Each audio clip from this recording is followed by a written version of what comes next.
This is an exciting time. Welcome. I want to say hi to everybody that's watching online. I know my mom is watching, so I want to say hello to Mom. And also, I got an email. This is kind of great.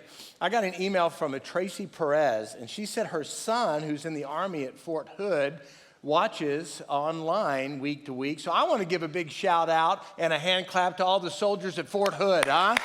Woo! Thank you. I want to say hi to all the men at the Ramsey unit, and I hope everything at the West End and Missouri City campuses are going. This is an exciting season for our church. It's growing like crazy. We're post-pandemic, and things are happening. People are finding us. Our two campuses, West End and Most City, are exceeding their pre-COVID attendance numbers, and that's very, very exciting. They're working hard. Let's clap for them. So if you're down there at West End, or if you're over in Missouri City, go by and see Chad at Most City and Abe. He'll buy you a coffee, actually. Abe will buy you a coffee. He'd love to meet you and greet you. Listen, we're a relational church. We want to get to know people. We want to make sure that everybody's connected. This is a tough time in life. Hey, life's hard. I don't want you to do it alone. I don't want to do it alone. So let's figure out how to be together. So our small groups are really the key. It's kickoff season of small groups. Here at the Richmond, I don't know what they're doing at the other campuses, but here at Richmond, there's actually a menu in the back of your seat of all the things and offerings we have. And here's what I want you to do. I know you're scared. Here's my annual small group joke. You ready for this? So what you do is you sign up for one. You never sign up for one. You're scared to death, and you go. And the people are freaky, okay? So you say, I ain't going back. But you're not going to quit. So you go to another group, a different group. And you go there, and the people are weird. Well, if you go to a third group, listen, it's you, okay? There, that's my joke. Thank you so much. Thank you. I'll be here all week. It'll be great. Yeah, so. No, sign up, get to know people. It's an 8-week deal. You're going to miss 2 or 3 of them because that's the way you are. And, just go meet some people. Come on, be brave. Anyway, so we're in this love song series, right? Love songs and heartbreaks. And we're in relationships, talking about relationships. If you're single, this is perfect timing for you. We have so many single parents, single young professionals, single people. And listen, here's the thing. If you're single, this is a perfect time for you to sharpen your skills and to know what to look for, right? If you're married, you're catching up. It's what's happening here. They said there's 3 rings in marriage. Have you heard this? 3 rings in marriage. There's the engagement ring. There's the wedding ring. My wife's not here, so I can say these things.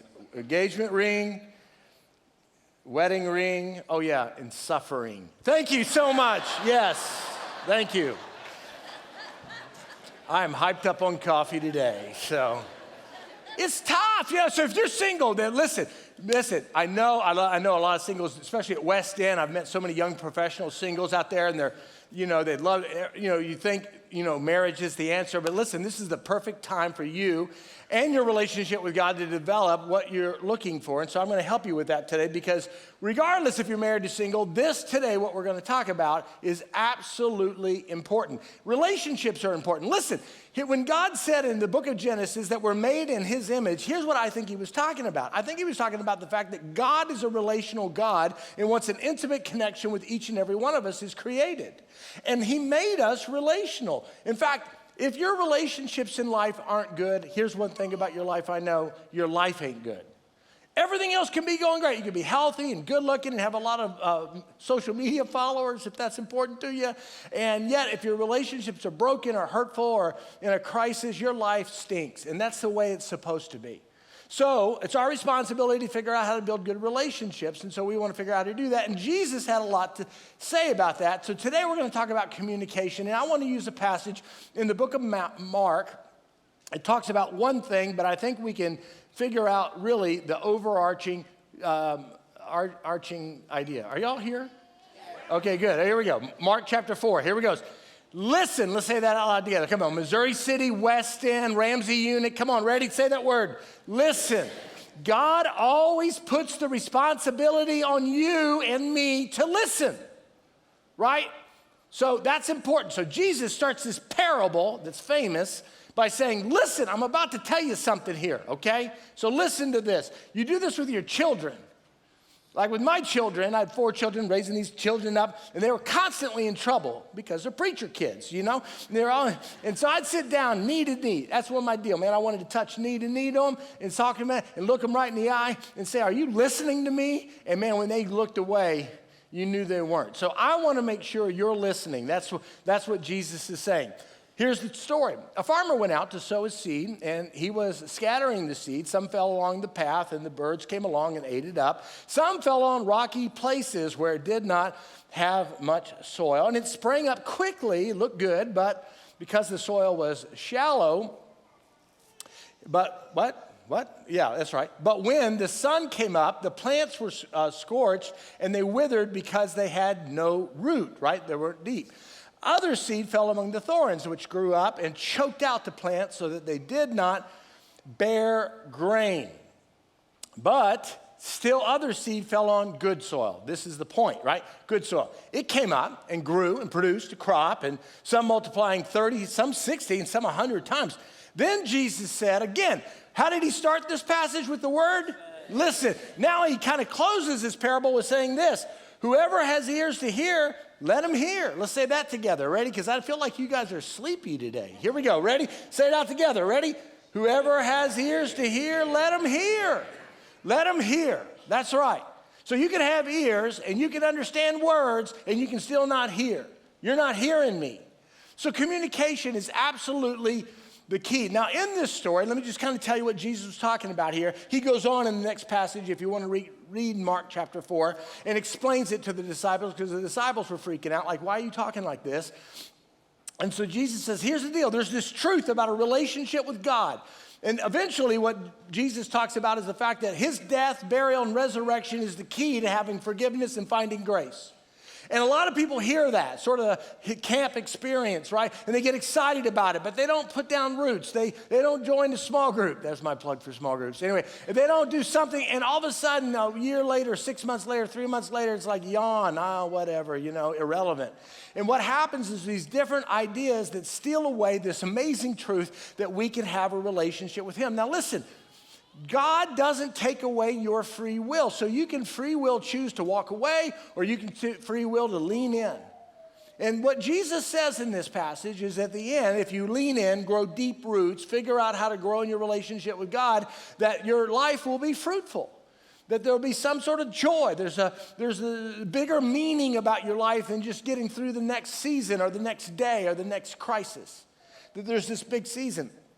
But some people just kind of walk away and want to do their own thing. I've done that. You've done that. And what Jesus says is, listen, you better listen. This is it. Let him who have ears, let him hear. This is kind of a famous kind of ideal here. And you know what this is like. You know like what it's like to talk to somebody that you want them to hear you and they're not hearing you. You know what it's like to not be heard, especially in a marriage situation. You're not heard. There's an acknowledgement of the words and the meaning, but there's no hearing. It's a terrible place to be, right? It's terrible. So here's the deal. You want to figure out how to come to a place where you take responsibility for your understanding. In fact, your understanding is your responsibility. And we have a way of kind of avoiding that. Like for example, if you get in a fight with your wife or your husband and you say, well, I didn't understand. I didn't know that. It's like their fault. Like you have to inform me, write it down. And I've had that fight, we'll talk about it in a minute, but we've had this fight where it's like, okay, well, next time I'll tell you, I'll email you, I'll text you, and I'll instant message you, Joe. And she'll say, don't you think you're overreacting? I said, yes, that's what it takes. It's that kind of deal. It's like, if I don't understand my wife, or if I don't understand my children, or if I don't understand my coworkers, I'm taking responsibility for that. I want to understand. And here's a phrase that Bob Page taught me. Bob Page is one of the most amazing listeners in the world, and he said this, help me understand. So I use that phrase a lot. It's like, okay, I hear the words you're saying, I think I understand, but help me understand. Let's say this phrase together. Oh, it went away. Here we go. Nope, go back. And there, here we go. Say it out, because you need to use this a couple times today. Like, Hey, after church, you want to go out to this restaurant? You say, help me understand. Because it feels like you're saying, right after church, we're going to get in the car and go someplace. But help me understand. So let's say it out loud together, because this needs to be in your vocabulary. Here we go. Ready? Say it out loud. Hey, Missouri City, don't fall asleep. West End. Here we go. Here we go. Ready? Help me understand. Help me understand. Now you're taking responsibility for understanding, right? So listen, we've got to figure out our communication skills. We're not good at this. The brokenness of our life, the sin in our life keeps us from communicating well. And if you're single or dating or want to be married, listen, this is an area of your relationships you need to evaluate. How's the communicating going? Because words are powerful. They're powerfully good and they're powerfully bad. Here's one of my favorite proverbs about communicating. Kind words are like honey, sweet to the soul and healthy to the body.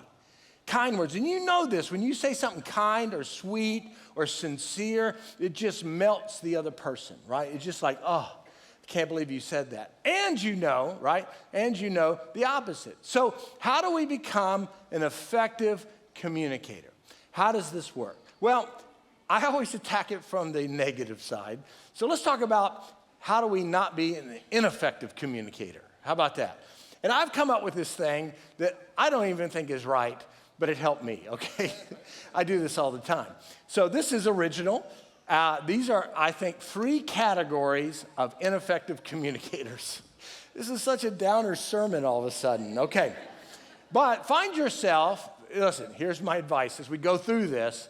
Find yourself on this list. Do not find your spouse. Do not go, oh, did you hear point number 2? That is a fight in waiting, because there's only one response to that. Or did you hear point number 1? You know, that kind of deal, and becomes this big argument. So there's 3 categories of ineffective communicators, okay? Here's the first one. The first one is the blaster. I came up with that myself. Thank you so much. I'm good. I got it. Yeah, the blaster. This is somebody that says it when they think it. It comes to their mind, and they say, I'm a blaster. You know why I'm a blaster? For several reasons. I grew up with some blasters, but the thing that I'm a blaster, well, the reason I think I'm a blaster is because I'm an auditory learner, which means as I speak, I'm thinking. I'm formulating as I speak. Like if I'm just like, that's why I didn't do good in school, like go to the library and learn all that stuff. I couldn't do it. I mean, I got ADD too bad. So as I speak, that's why I'm writing my sermon right now. I mean, this is it. It's just coming out. It's like, is it good so far? And the guys in the back are typing words. Okay, put it on the screen. It's quite not that bad, but I'm a blaster. I'm a blaster. And you know what drives a blaster? They're emotionally driven. Right there, it's going to come up. Emotionally driven, right there. It's I feel it, I say it. Right? And so the thing about this is it's very damaging. I mean, it's a problem. And I feel things very passionately. And so I say them passionately. When I'm not angry, as you can tell, I'm not angry right now, I speak loudly. It makes everybody think, what's he angry about? He's not angry, he's passionate, he's excited. And it's like, oh, okay. But the blaster is such a difficult thing. Here's how I know that blasters are hurtful. You have somebody in your life at some point that was a blaster, and they were emotional, and they said something to you 10, 15, 20, 30 years ago, and it still resonates with you today. In fact, if it was a parent, a father or a mother or somebody, or a boss or somebody, you just don't easily, you can't unhear something and you can't unsay something. But blasters blast it anyway. Here's the thing about blasters. Blasters say what they are thinking, and they attack from the front. So that's kind of a bad way to say it, but they're communicating to the front. Here's the thing. Here's the front, right? And they're not very aware. I'm talking about myself here, so I'm not blasting you. I'm trying to get better. But they're not really concerned about the other person's body language or feelings. They just say it. And then they use the Popeye theology. Well, I am what I am. Well, you're awful, so change. So that's kind of how that works. So, it's that thing. So, listen, they attack from the front, and here's what happens with blasters. Here's the category of blast. The blaster is clear but hurtful. Clear but hurtful. And the other thing, I was talking to somebody about this today, they're not very truthful. And the reason they're not very truthful, and again, I'm talking about myself. Don't sit there, I saw the nudge. Well, don't do that. It's like, the reason they're not truthful is because not everything you feel is true, even if you feel it's true. But you're emotionally driven. You don't care about me. What do you mean? I don't care about you. Yeah, you don't care about me. Feels true. It ain't true.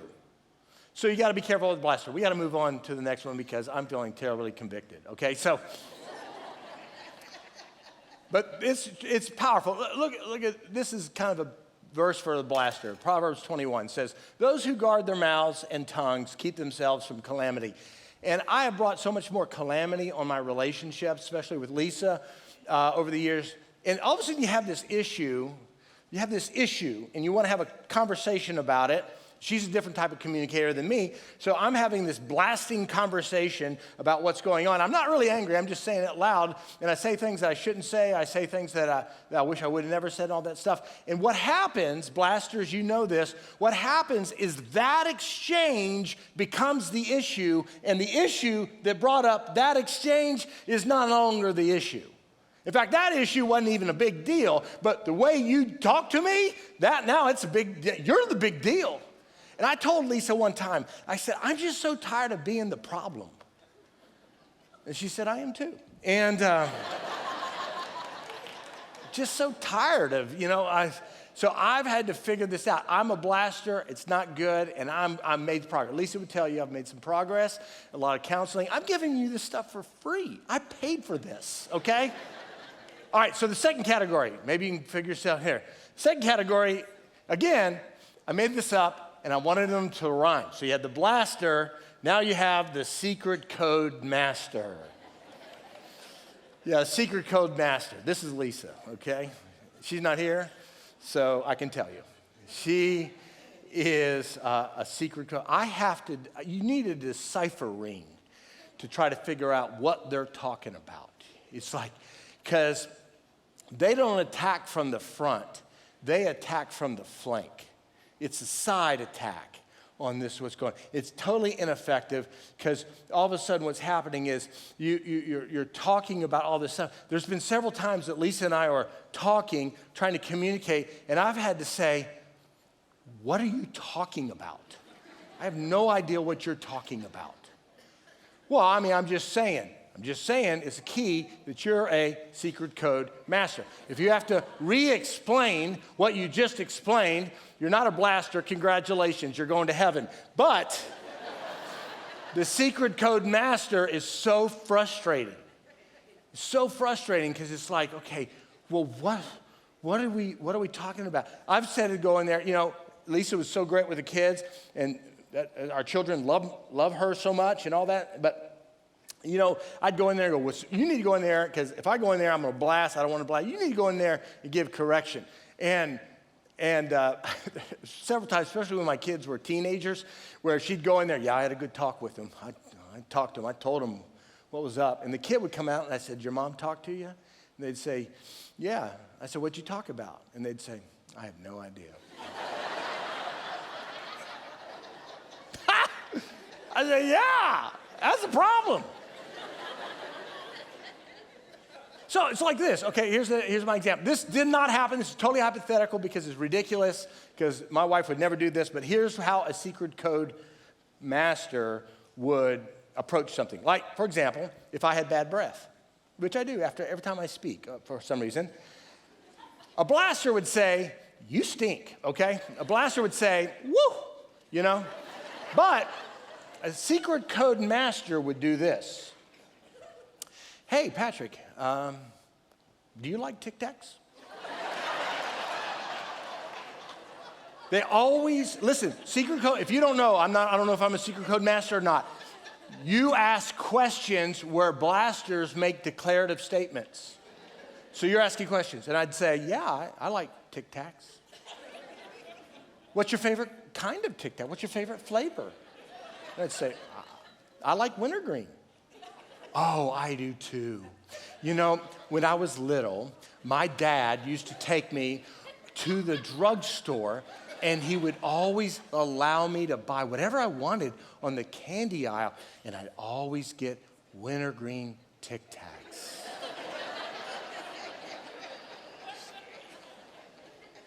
And at this point, I'm trying to decipher. Does she want a Tic Tac? Is she angry that I don't have wintergreen Tic Tacs? Does she miss her dad? What is going on here? So if your partner has to say, what is going on here? You're a secret code master. And here's the deal about secret code masters. They're unclear, but they're kind. They're kind. You love these people. They're just always so encouraging. It's because you don't know what they're saying. Your breath stinks and they won't tell you. They're fearful. They're fear-driven. They don't want to hurt your feelings. So they come from the side attack. And it's like, this is the most frustrating. Can you imagine a blaster and the secret code master marrying? I mean, it's just like, oh my God. Okay, there's the third category. We got to move on here. Third category. This is a good one. Okay, remember, it's rhyming. So you got the blaster, you got the secret code master, and here's the other one, the starvation disaster. The starvation disaster, you're starving for communication. Like, you don't talk. Your dad or mom may have been like this. You're not a communicator. You're non-communicative. It's like you don't say anything, right? And it's like your partner's always trying to pull it out of you. It's like, well, what do you think? And it's like,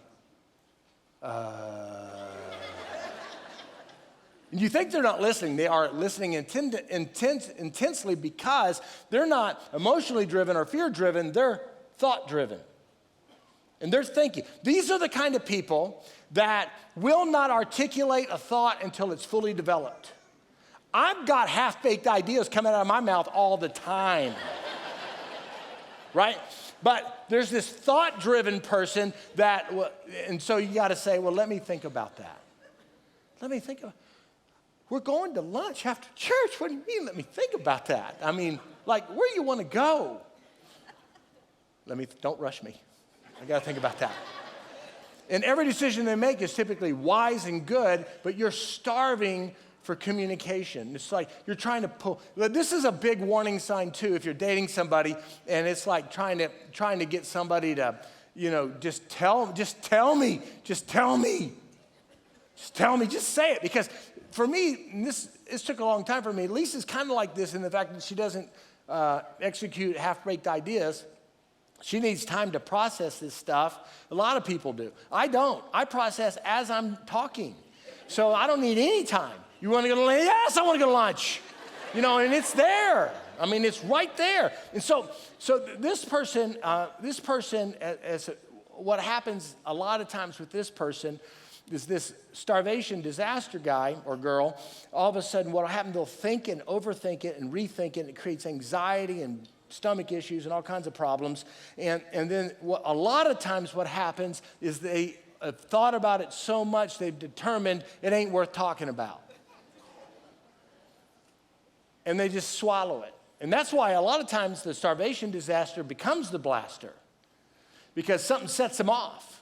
And they've been sitting on some stuff for a long time. They wanted to say it. They didn't. So the starvation disaster is clear. When they say something, you understand what they're saying, but they're untimely.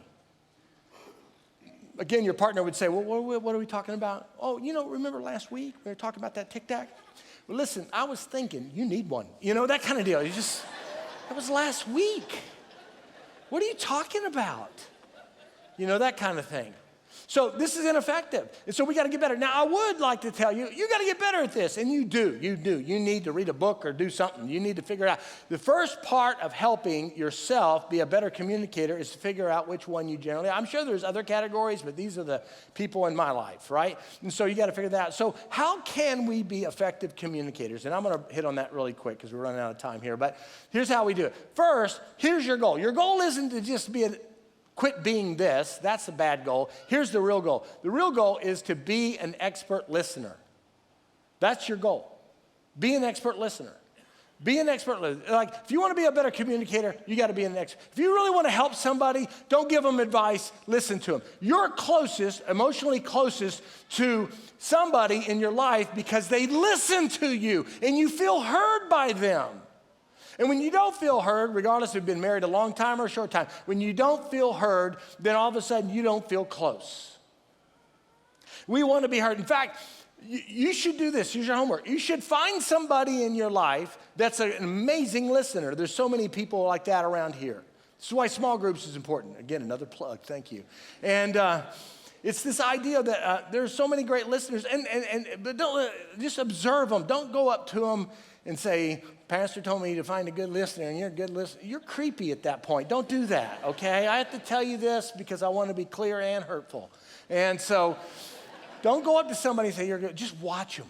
Watch what they do. Watch what they do. Here's what James says. James says this, my dear brothers and sisters, take note of this. Everyone should be quick to listen. That's the first priority. Then you can speak. And then if you need to get angry, get angry. So there's two obstacles to being a good listener. I'm going to hit really, really quick. One is this, interruptions. Interruptions. You got to get bored and create margin in your life to have conversation happen. And we're so stinking busy, and we're on our phones all the time, and we got big lives to live. And you can be so busy doing that you never communicate, you never connect, you never hear anybody. So you got to get rid of these interruptions. At our dinner table, we would say no texting at the table. Don't bring your phone over here. And we'd have these no media Mondays growing up in my house. No media Monday, no TV, no nothing. And you know what happened? We got so stinking bored that we were at each other's throats. All of our biggest fights were on Monday between the kids and me and Lisa. Lisa hated no media Monday worse than the kids. Anyway, so I said, no, we're not doing no media Monday. And we eventually found a groove to where we made up all kinds of fun things to do as a family. We invented the cops and robbers game. We jumped off the roof into the pool. We built human pyramids. A girl broke her arm. It's awesome. So you gotta create boring space in order to communicate. Here's the second obstacle to communication. If you want to be a good listener, expectations. Expectations kill relationships. They kill relationships. They kill relationships because you think you already know what the other person's going to say, and so you never bring it up. Especially if you've been married as long as I have. You know, it's like, okay, well, I know how this ends. And I do. I knew how it ends. And most of the time I'm right. But it's that kind of frustration and fatigue that happens in a relationship when you've outguessed yourself and communication stops. Nobody likes to have a conversation. Like, if you've been in a relationship a long time, don't you just have long-term conversations in your own head before ever bringing anything up if you ever do with somebody else because you know how it's going to play out?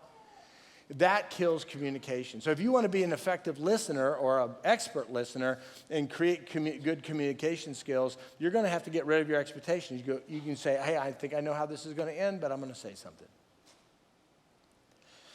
When I started in ministry 30 years ago, one of the things I got to do is I got to go to the hospital visit. And there's a pastor there named Ted Gaze, older guy. And Pastor Gaze was going to teach me how to do a hospital visit. You'd think they're easy.